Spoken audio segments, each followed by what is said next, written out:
नमस्कार, ABN news live Marathi channel मध्ये आपले स्वागत। आपण बघत आहात ABN news live Marathi. Niphad भूमी अभिलेख कार्यालयामध्ये कर्मचाऱ्यांचे तांत्रिक वेतन मागणीसाठी काम बंद आंदोलन सुरू असताना उपअधीक्षक यांनी शेतकरी वर्ग व इतरांना केले सहकार्य। दिनांक 25 फेब्रुवारी 2026 निफाड भूमी अभिलेख कार्यालयामधील कर्मचाऱ्यांचे तांत्रिक वेतन मागणीसाठी 20 फेब्रुवारी 2026 पासून काम बंद आंदोलन चालू असून कोणतेही काम करायचं नाही असा त्यांनी निर्णय घेतला आहे।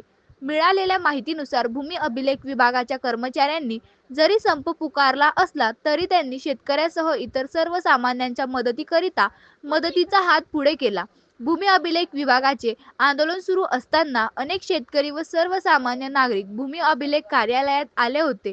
तेव्हा निफाड उपअधीक्षक भूमी अभिलेख अधिकारी राजेंद्र भांबळ व सिपाई कर्मचारी यांनी टाळाटाळ न करता भूमी अभिलेख कार्यालयामध्ये शेतकरी व इतर लोकांचे कामे करताना दिसून आले।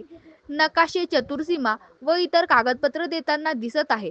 तांत्रिक वेतन मागणीसाठी गेल्या 25 वर्षापासून भूमी अभिलेख विभागाच्या कर्मचाऱ्यांची मागणी असून ती पूर्ण करण्यासाठी आता त्यांनी आंदोलनाचे शस्त्र उगारले आहे।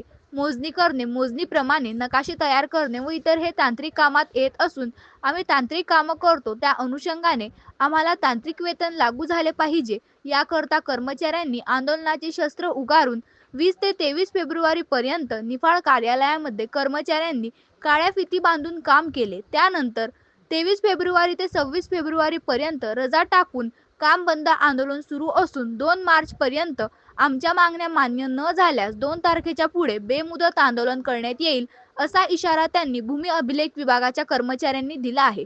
प्रतिनिधी सुरेश गांगुर्डे, पिंपळगाव, बसवंत।